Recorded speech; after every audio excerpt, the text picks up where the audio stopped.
Hello dear learners. आज हम chemical properties of metals पे चर्चा करेंगे।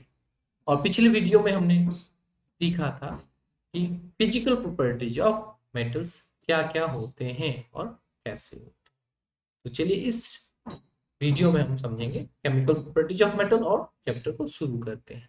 तो केमिकल प्रॉपर्टीज ऑफ मेटल होते क्या है?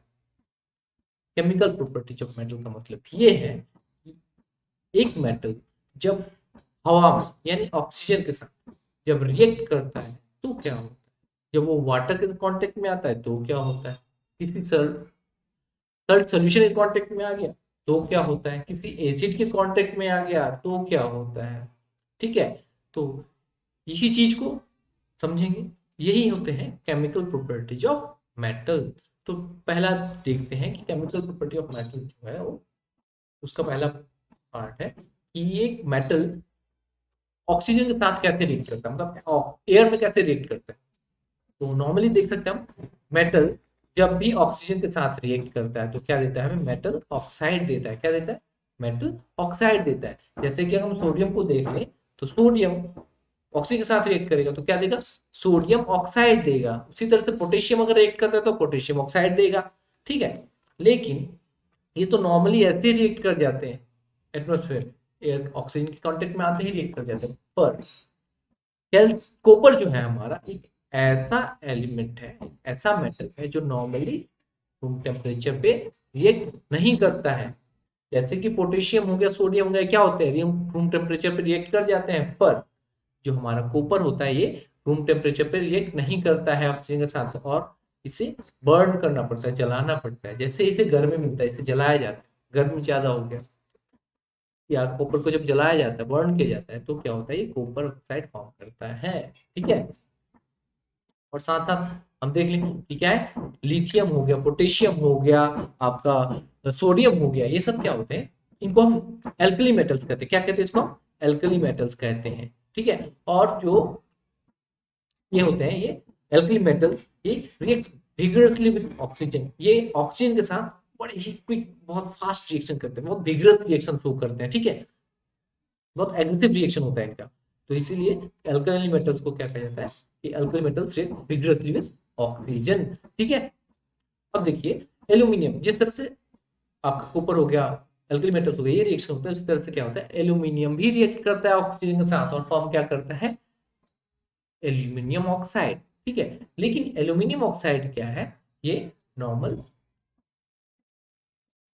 एसिडिक या बेसिक नहीं होता है। जैसे कि हम मेटल ऑक्साइड को बोल सकते हैं कि ये बेसिक इन नेचर होते हैं। ठीक है, मेटल ऑक्साइड्स क्या होते हैं, बेसिक इन नेचर होते हैं। जैसे हमने यहाँ पे देखा कि जो भी ऑक्साइड्स फॉर्म हुआ, ये जैसे सोडियम ऑक्साइड हो गया, पोटेशियम ऑक्साइड हो गया, क्या होते हैं, बेसिक इन नेचर होते हैं। ठीक है, लेकिन जो हम यहाँ पे एल्यूमिनियम ऑक्साइड को देख रहे हैं, ये क्या है, ये acidic as well as basic दोनों नेचर है इसका। क्या है, एसिडिक नेचर भी है इसका और ये बेसिक नेचर भी है। ठीक है, तो ऐसे जो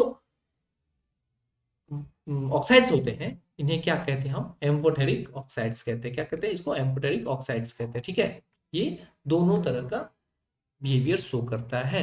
तो एम्फोटेरिक ऑक्साइड ये अकेला एल्यूमिनियम ऑक्साइड ही नहीं है, पिछले चैप्टर में हमको पता चला था, क्या था, जिंक ऑक्साइड। जिंक ऑक्साइड जो है ये भी एक एम्फोटेरिक ऑक्साइड है। और एम्फोटेरिक ऑक्साइड क्या होते हैं, acid as well as base के साथ सेम रिएक्शन, दोनों रिएक्शन शो करते हैं। ठीक है, तो अगर अगर हम बात करते हैं एल्यूमिनियम ऑक्साइड की, तो ये एसिड यानी HCl के साथ रिएक्ट करेगा तो क्या देगा, एल्यूमिनियम क्लोराइड देगा, वाटर देगा। क्योंकि कभी भी कोई मेटल ऑक्साइड हो या बेसिक नेचर वाला बेस एसिड के साथ रिएक्ट करता है, सल्ट वाटर देता है। ठीक है, उसी तरह से यहाँ पे एल्यूमिनियम ऑक्साइड को अगर हम देख लेते हैं सोडियम हाइड्रोक्साइड के साथ, जो स्ट्रॉन्ग एल्कली है, तो ये क्या देता है हमें, सोडियम एल्यूमिनेट देता है और साथ में क्या देता है, वाटर देता है। जैसे कि जिंक जो था, अगर ये HCl के साथ रिएक्ट होता था तो क्या, और जिंक ऑक्साइड जो था वो एल्यूमिनियम के साथ रिएक्ट होता था तो क्या देता था हमें, जिंक सॉरी जिंक ऑक्साइड जो हाइड्रोक्लोरिक एसिड के साथ रिएक्ट होगा तो क्या देता है हमें, जिंक क्लोराइड देता था। साथ ही साथ हमें, अगर हम जिंक ऑक्साइड को सोडियम हाइड्रोक्साइड के साथ रिएक्ट करवाते थे तो हमें क्या मिलता था, सोडियम जिंकेट मिलता था। ठीक है, तो ये दो हो गए, ये क्या हो गए, ये सॉरी ये हमारे क्या हो गए, ये और एल्यूमिनियम ऑक्साइड और जिंक ऑक्साइड, दोनों क्या एम्फोटेरिक ऑक्साइड्स है। ठीक है, तो उम्मीद है आपको समझ में आएगा। एम्फोटेरिक ऑक्साइड्स ऐसे ऑक्साइड्स हैं जो एसिड के साथ भी रिएक्ट होते हैं और बेस के साथ भी रिएक्ट करते हैं। एल्यूमिनियम ऑक्साइड HCl के साथ रिएक्ट करेगा तो एल्यूमिनियम क्लोराइड देगा, साथ में वाटर देगा। जिंक ऑक्साइड हाइड्रोक्लोरिक एसिड के साथ रिएक्ट करेगा तो क्या देगा, जिंक क्लोराइड देगा और वाटर देगा। ठीक उसी प्रकार हम देख सकते हैं कि एल्यूमिनियम ऑक्साइड जो है अगर NaOH के साथ रिएक्ट करता है तो क्या देता है, सोडियम एल्यूमिनेट देता है। क्या देता है, सोडियम एल्यूमिनेट देता है। ठीक है, और साथ में देता है वाटर। यही चीज अगर यहाँ पे ZNO हो जाए, ZNO जब NaOH के साथ रिएक्ट होता है तो क्या होता है, सोडियम जिंकेट देता है और साथ में क्या देता है, हमें वाटर देता है। ठीक है, मोस्ट ऑफ द मेटल्स जो होते हैं वो इनसोल्युबल इन वाटर होते हैं। क्या होते हैं, इनसोल्युबल इन वाटर। ज्यादातर मेटल्स होते हैं वाटर में डिसॉल्व नहीं होते, सॉल्व होते हैं। बट सोडियम ऑक्साइड जो है, सोडियम ऑक्साइड हो गया, पोटेशियम ऑक्साइड हो गया, ये क्या है, ये डिसॉल्व हो जाते हैं वाटर में। क्या करने के लिए, ये एल्कली फॉर्म करते हैं। क्यों, ये एल्कली फॉर्म करते हैं, बेस फॉर्म करते हैं। ठीक है, तो जैसे कि हम सोडियम ऑक्साइड को देख सकते हैं, सोडियम ऑक्साइड वाटर के साथ रिएक्ट होता है तो सोडियम हाइड्रोक्साइड देता है, ये 2 नहीं होगा, NaOH होगा। उसी तरह से पोटेशियम ऑक्साइड जब है वाटर के साथ रिएक्ट होता है क्या था, पोटेशियम ऑक्साइड देता है। ठीक है, अब आगे देख सकते हैं हम, आगे क्या है, कुछ पॉइंट्स जैसे सोडियम एंड पोटेशियम जो है react vigorously with and catches fire, hence they kept emerging kerosene. ये सोडियम और पोटेशियम जो होते हैं ये बहुत विगरस रिएक्शन करते हैं ऑक्सीजन के साथ, एयर के कांटेक्ट में आते साथ ऑक्सीजन के साथ तो रिएक्ट कर जाते हैं और क्या होता है, फायर कैच कर लेते हैं। क्यों फायर कैच करते हैं, इसका कारण ये है कि जब ऑक्सीजन के साथ रिएक्ट होता है तो हाइड्रोजन जो इवॉल्व होता रहता है उस समय इतना हीट प्रोड्यूस होता है कि वो हाइड्रोजन जो होता है वो फायर पकड़ लेता है, आग पकड़ लेता है, इसीलिए वो आग हमें लगते हुए दिखता है।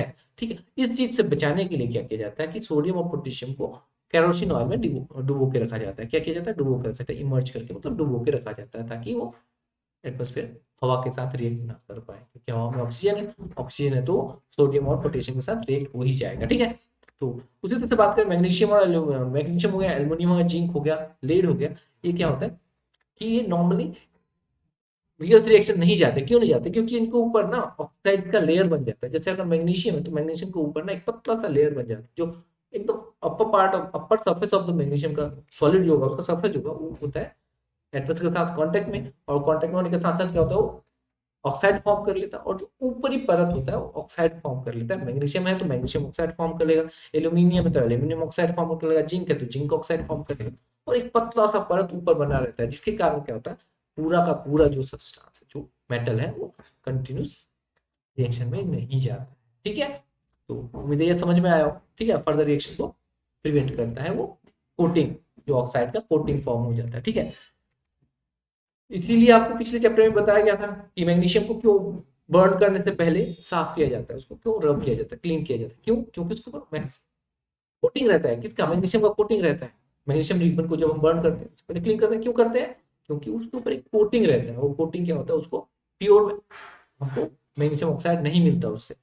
ठीक है, तो आगे देखते हैं, iron do not burn in air. क्या है, आयरन जो है वो एयर में बर्न ही नहीं होता है। अब कभी ब्लैक स्मिथ की दुकान पे आप गए होंगे तो नोटिस किए होंगे कि आयरन को जब बर्न किया जाता है तो आग में डाला जाता है तो जलता नहीं है, खत्म नहीं होता, वो गर्म हो जाता है, लाल हो जाता है, रेड कलर हो जाता है ना।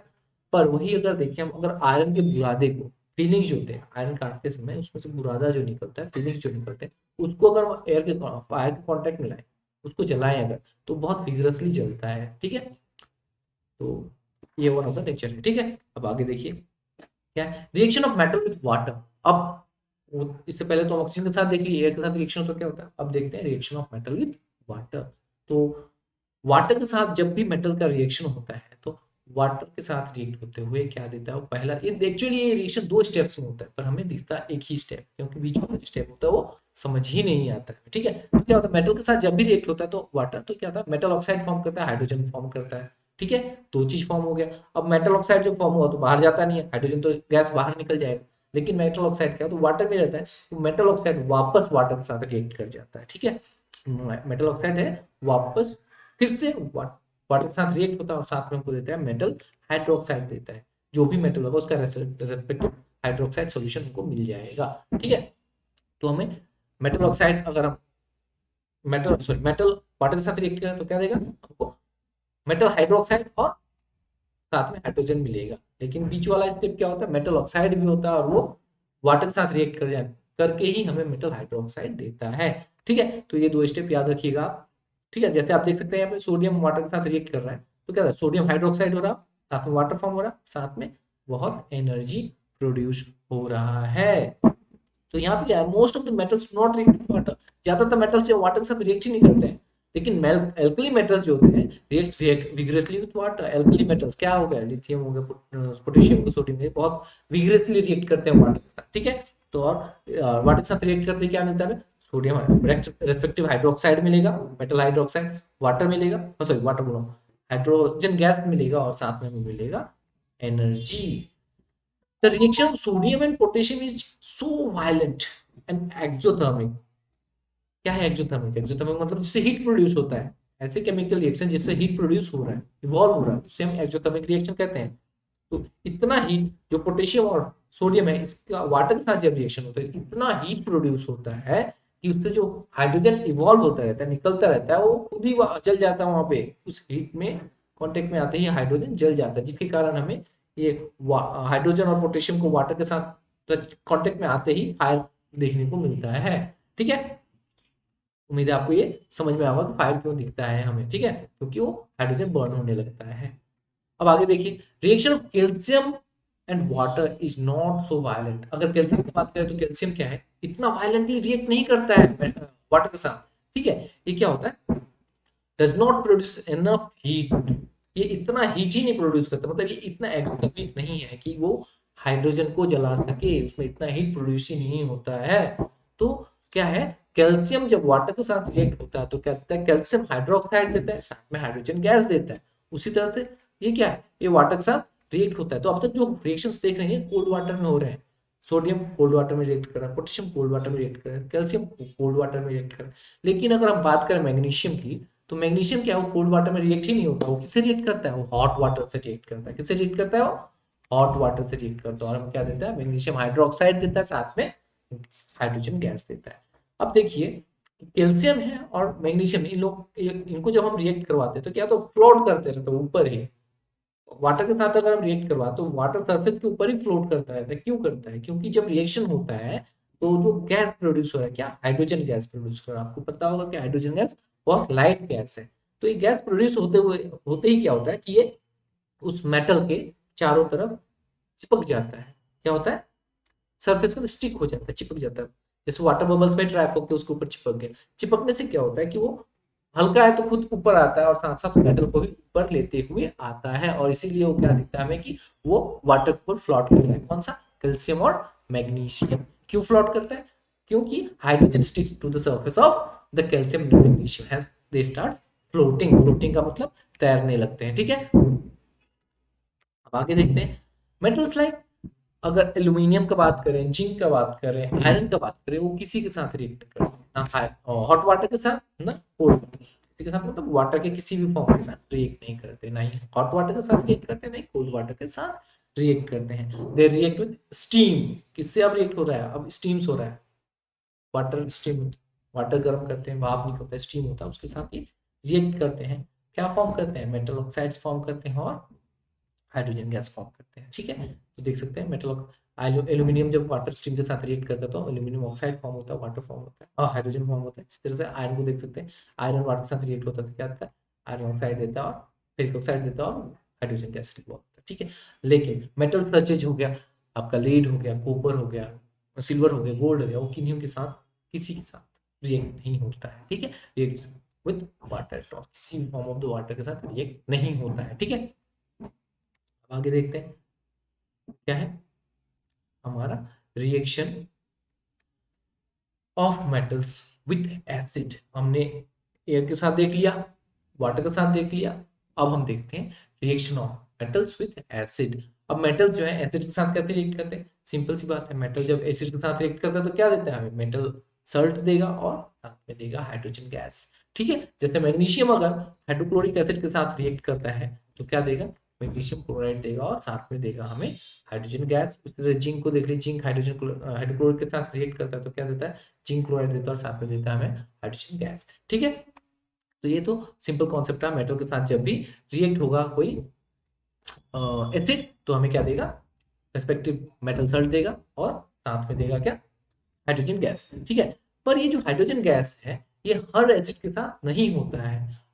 ठीक है, तो अब अगर नाइट्रिक एसिड का बात करें तो नाइट्रिक एसिड क्या होता है कि बहुत स्ट्रॉन्ग ऑक्सीडाइजिंग एजेंट है। क्या ये बहुत स्ट्रॉन्ग ऑक्सीडाइजिंग एजेंट है, किसी भी चीज को फटाक से ये ऑक्सीडाइज कर देता है। तो देखिए इसमें भी क्या होता है कि हाइड्रोजन तो रिलीज होता है, किसी मेटल के साथ नाइट्रिक एसिड रिएक्ट कर रहा है तो हाइड्रोजन तो रिलीज होता है, पर नाइट्रिक एसिड का खासियत क्या है, ये बहुत स्ट्रॉन्ग ऑक्सीडाइजिंग एजेंट है। तो ये क्या करता है, हाइड्रोजन को पकड़ता है उसको फिर ऑक्सीडाइज कर देता है और ऑक्सीडाइज करके क्या देता है हमें, वाटर में कन्वर्ट कर देता है। हाइड्रोजन जब वाटर कांटेक्ट में आएगा, ऑक्सीडाइज होना मतलब क्या, एडिशन ऑफ ऑक्सीजन। तो जैसे ही एडिशन होता है ऑक्सीजन का तो वाटर फॉर्म हो जाता है। ठीक है, तो हमें यहाँ पे मेटल सल्ट मिलता है और साथ में मिलता है वाटर, और साथ क्या है ये जो हमारा नाइट्रोजन है वो रिड्यूस ऑक्साइड रिड्यूस होकर क्या होता है, ऑक्साइड्स ऑफ नाइट्रोजन देता है। क्या देता है, नाइट्रस ऑक्साइड दे देगा। ठीक है, फिर नाइट्रिक ऑक्साइड दे देगा, आपका नाइट्रोजन गैस दे देगा, डाइऑक्साइड दे देगा। ठीक है, नाइट्रोजन डाइऑक्साइड दे देगा। तो ये क्या है, हमको मिलता है when nitric acid breaks sorry metal reacts with nitric acid. Nitric acid के साथ जब रिएक्ट होगा तो क्या होगा, हमें हाइड्रोजन गैस नहीं मिलेगा, हमें क्या मिलेगा, वाटर मिलेगा। ठीक है, याद रखिएगा। उसको देखिए, copper gold silver are known as noble metals. Copper हो गया, गोल्ड हो गया, सिल्वर हो गया, क्या नोबल मेटल्स बोला जाता है। Do not react with water और डाइल्यूट एसिड्स। ये ना एसिड के साथ रिएक्ट, डाइल्यूट एसिड जो होते हैं ना उनके साथ रिएक्ट होता है और ना ही वाटर के साथ रिएक्ट होता है। ठीक है, इसीलिए क्या होता है कि जो बॉयलर्स होते हैं बड़े बड़े इंडस्ट्री जैसे एनटीपीसी में देख लीजिए आप, थर्मल पावर प्लांट जो होते हैं उनके जो बॉयलर्स होते हैं जिनमें वाटर को हीट किया जाता है, बॉयल किया जाता है, फिर उस स्ट्रीम से टरबाइन को घुमाया जाता है। तो बॉयलर जो होता है वो मेटल से बना होता है। ठीक है, लेकिन उसके अंदर जो कोटिंग होता है वो कॉपर का लगाया जाता है। क्यों, क्योंकि ये ना ही डाइल्यूट एसिड के साथ रिएक्ट होता है और ना ही वाटर के साथ रिएक्ट होता है, किसी भी फॉर्म में वाटर के साथ रिएक्ट नहीं करता है। ठीक है, अगर अंदर जैसे कॉपर का कोटिंग है तो क्या होगा, वो life expectancy of the boiler बढ़ा देता है, क्योंकि वो रिएक्ट नहीं होगा। अगर नॉर्मल मेटल रहेगा तो किसी ना किसी फॉर्म में तो वाटर के साथ रिएक्ट कर जाएगा। ठीक, और रिएक्ट करके क्या होगा हमारा, धीरे धीरे धीरे धीरे जैसे आयरन से ही अगर हम बना देते हैं तो क्या होगा, आयरन स्टीम के साथ रिएक्ट करेगा, बॉयलर है स्टीम के साथ रिएक्ट करेगा और धीरे धीरे धीरे कोरोड होकर वो खत्म हो जाएगा। ठीक है, तो इसीलिए उसमें अंदर कॉपर लगाया जाता है। लगाने को तो आपको गोल्ड भी लगा दिया जाए, सिल्वर भी लगा दिया जाए, बट क्या है अगर गोल्ड और सिल्वर लगाने जाएंगे तो जो बॉयलर्स है उनका कॉस्ट बहुत ज्यादा बढ़ जाएगा। क्यों, क्योंकि गोल्ड और सिल्वर हाईली कॉस्टली आते हैं। ठीक है, इसलिए कॉपर को यूज किया जाता है। ठीक है, काम अगर कॉपर से हो जाए तो फिर गोल्ड और सिल्वर का क्या जरूरत है। ठीक है, तो ये हो गया हमारा बॉयलर्स का।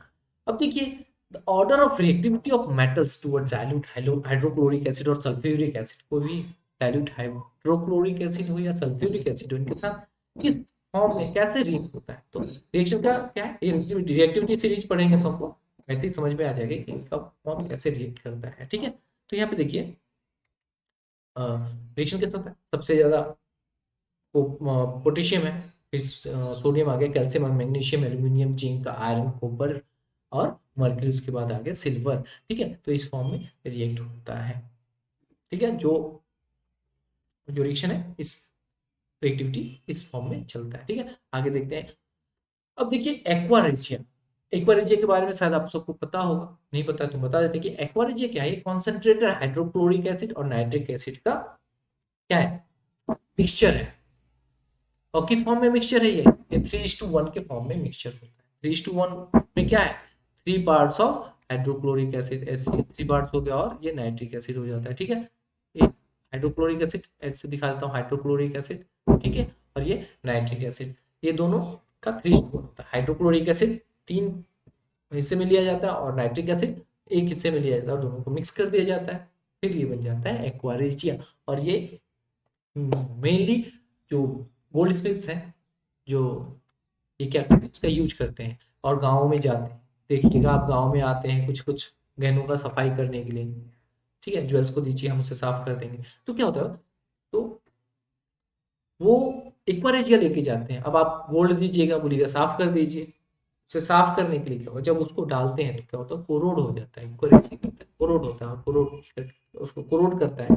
कोरोड करके उसकी ऊपरी परत को डिसॉल्व कर लेता है, फिर अंदर का परत जो ऑलरेडी क्लीन हो जाता है, फिर उसको डालने के साथ साथ निकाल लिया जाता है, ताकि ज्यादा देर रखेंगे तो पूरा का पूरा ही उसमें कोरोड हो जाएगा, उस सॉल्यूशन में डिसॉल्व हो जाएगा। ठीक है, तो क्या होता है कि इसीलिए इसको कहा जाता है इट इज हाईली कोरोसिव, बहुत ज्यादा कोरोसिव है एक्वारेजिया। ठीक है, यहाँ तक कि ये गोल्ड, गोल्ड तो पता है, यहाँ तक गोल्ड और प्लेटिनम कोई भी हो, इसको ये क्या करता है, कोरोड कर जाता है, डिसॉल्व कर लेता है अपने आप। इसीलिए गोल्ड स्मिथ क्या करते हैं, सॉल्यूशन लेके घूमते हैं जिसे वो गोल्ड हो या सिल्वर हो उसको क्लीन करने में दिखाते हैं। ठीक है, बट वो क्लीन नहीं करते हैं, आपके गोल्ड को अपने घर ले जाते हैं डिसॉल्व करके, बाद में वो ऑपरेट कर देते हैं, बाद में वो गोल्ड नॉर्मली मिल जाता है। ठीक है, चलिए आगे बढ़ते हैं। अब देखते हैं reaction of metal solution of other metal oxide Salt. अब एक मेटल है, अब दूसरे मेटल सल्ट के साथ कैसे रिएक्ट करेगा। ठीक है, तो इसको तो हम पिछले चैप्टर पढ़ चुके हैं, डिस्प्लेसमेंट रिएक्शन। डिस्प्लेसमेंट रिएक्शन कैसे होता है, रिएक्टिविटी के सीरीज के हिसाब से होता है। क्या होता है कि कभी भी कोई मेटल है, अगर मेटल ए है, ठीक है, मेटल ए है, सल्ट ऑफ मेटल बी में डाल दिया गया, तो क्या होगा, वो सल्ट ऑफ मेटल ए हो जाएगा और मेटल बी निकल जाएगा। यहाँ जैसे कि आप यहाँ पे देख सकते हैं, जो पहला रिएक्शन हमको पहले भी मिल चुका है, क्या है कि कभी कॉपर सल्फेट सोल्यूशन में अगर हम आयरन नेल को डालते हैं, ये जैसे ब्लूइश कलर का कॉपर सल्फेट सोल्यूशन है, इसमें आयरन नेल को डाल दिया गया, तो क्या होता है, ये जो सोल्यूशन है वो फेड हो जाता है। क्या होता है, कलर उसका चेंज हो जाता है, आयरनिश कलर का हो जाता है, ब्राउनिश कलर का होगा हल्का, और जो हमारा नेल है उसका क्या होता है, कलर ऊपर कलर का हो जाता है। ठीक है, ये ऊपर वायर की तरह चेंज हो जाएगा। ठीक, कैसे होता है कि जो आयरन है वो, iron is more reactive than copper. Reactivity series में कॉपर के ऊपर आता है आयरन, आयरन ज्यादा रिएक्टिव है कॉपर से, इसीलिए क्या करता है, कॉपर को उसके सल्ट से, कॉपर सल्फेट का जो सॉल्यूशन बनना है उसका, उस सल्ट से उसे कॉपर को डिस्प्लेस कर देता है और बना लेता है आयरन सल्फेट सॉल्यूशन बनाता है, और कॉपर अकेला डिस्प्लेस हो जाता है। ठीक है, तो देखिए जब blue solution of the copper sulphate में आयरन को डिप किया जाता है, तो क्या होता है, धीरे धीरे धीरे धीरे धीरे blue colour of the solution change हो जाता है और वो आयरन सल्फेट का सोल्यूशन बन जाता है, और जो नेल रहता है वो धीरे धीरे कॉपर में कन्वर्ट होने लगता है। ठीक है, क्योंकि दोनों एक्सचेंज कर रहे हैं पोजिशन। ठीक है, आयरन क्या कर रहा है, कॉपर सल्फेट सोल्यूशन में जा रहा है, कॉपर सल्फेट सोल्यूशन कहाँ जाएगा, के ऊपर डिपोजिट होता जाता है नेल के ऊपर। ठीक है, उसी तरह से अगर सिल्वर को देखा, silver silver plus copper sulphate solution में देखेंगे तो इसमें कोई रिएक्शन ही नहीं होगा। क्यों नहीं होगा, क्योंकि सिल्वर जो होता है वो कॉपर रिएक्टिविटी सीरीज में कॉपर से नीचे आता है, और नीचे आने के कारण इसका जो सिल्वर है वो कॉपर को उसके सोल्यूशन से रिप्लेस ही नहीं कर पाएगा। यहाँ पे आप कोई सोल्यूशन और रिएक्शन नहीं देख पाते हैं। ठीक है, तो चलिए और आगे देखते हैं। अब देखते हैं reactivity series of metals. Metals का रिएक्टिविटी सीरीज क्या है, किस हिसाब से रिएक्शन होता है, कोई किसी को रिप्लेस कर पाता है, कोई किसी को रिप्लेस नहीं कर पाता है, कहीं रिएक्शन शो होता है, कहीं रिएक्शन शो नहीं होता है। क्यों होता है ऐसा, ये सब होता है इस रिएक्टिविटी सीरीज के कारण। जो ज्यादा रिएक्टिव है ज्यादा पावरफुल है, जो कम रिएक्टिव है कम पावरफुल। जैसे अगर हम इसमें देख लीजिए, एक तो डेफिनेशन पहले देखिए, द ऑर्डर ऑफ इंटेंसिटी और reactivity of metal is known as metal reactivity series. ठीक है, तो रिएक्टिविटी सीरीज तो ये समझ में आ गया, किसका इंटेंसिटी कितना ज्यादा है, कौन ज्यादा रिएक्टिव, किसका रिएक्टिविटी कैसा है। ठीक है, the reactivity of elements decreases on moving from top to bottom. जैसे ही हम टॉप से बॉटम की तरफ आएंगे तो क्या होगा, रिएक्टिविटी ऑफ द एलिमेंट कम होता जाता है। ठीक है, तो सबसे ज्यादा रिएक्टिव जो है वो कौन है, पोटेशियम, उसके बाद आता है sodium, calcium, magnesium, aluminium, zinc, iron, lead, hydrogen, copper, mercury, silver, उसके बाद लास्ट में आता है गोल्ड, जो सबसे लीस्ट रिएक्टिव है। ये नॉर्मली किसी के साथ रिएक्ट ही नहीं करता है। ठीक है, तो क्या हो गया ये, तो देख सकते हैं यहाँ पे एक सबसे टॉप में क्या है, हमारा पोटेशियम है, फिर लास्ट में गोल्ड है। तो हमको अभी जो थोड़ी देर पहले हमने देखा, कॉपर सल्फेट सोल्यूशन से आयरन क्या कर रहा है, कॉपर को हटा दे रहा है। क्यों हटा पा रहा है, क्योंकि कॉपर देखिए, कॉपर रहा, सॉरी आयरन रहा यहाँ पे और कॉपर रहा यहाँ पे। आयरन जो है बहुत टॉप में है, कॉपर बहुत नीचे है, जिसके कारण क्या है, रिएक्टिविटी ऑफ आयरन ज्यादा है। ठीक है, और कॉपर का कम है, इसीलिए ये ज्यादा पावरफुल है। ये कॉपर सल्फेट सोल्यूशन में जब इसे हम डिप आयरन नेल को डिप करते हैं, मतलब थोड़ा आयरन जो है, थोड़ा आयरन बोलो सोल्यूशन में, देखिए इतना सोल्यूशन, उसमें एक आयरन नेल डालते हैं, वो क्या करता है, ज्यादा स्ट्रांग होने के कारण पूरे सॉल्यूशन से आयरन को निकाल देता है, जितना है पूरा उसमें खुद को डिसॉल्व करके कॉपर आयरन सल्फेट सॉल्यूशन बना लेता है और कॉपर को अपने उस नेल के फॉर्म में भेज देता है, ठीक है, तो जगह चेंज कर लेता है। ये तो हुआ रिएक्टिविटी सीरीज का बात कि कैसे रिएक्शन कैसे होता है कि जिसका ज्यादा रिएक्टिविटी है, जो ज्यादा पावरफुल है, वो डोमिनेट करेगा, ठीक है।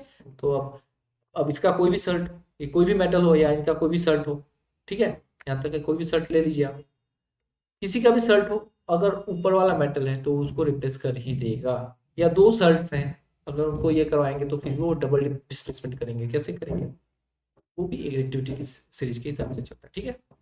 एक दूसरे को डिस्प्लेस करते हैं, तो डबल डिस्प्लेसमेंट छोड़ ही दीजिए, अभी डिस्प्लेसमेंट रिएक्शन को सिर्फ समझिए। डिस्प्लेसमेंट क्यों होता है, रिएक्टिविटी सीरीज के हिसाब से होता है, ठीक है। जो ज्यादा स्ट्रांग है वो तो सामने वाले सॉल्यूशन से उसको हटा देगा और खुद को अपना वहां पे इन्वॉल्व कर लेगा, ठीक है।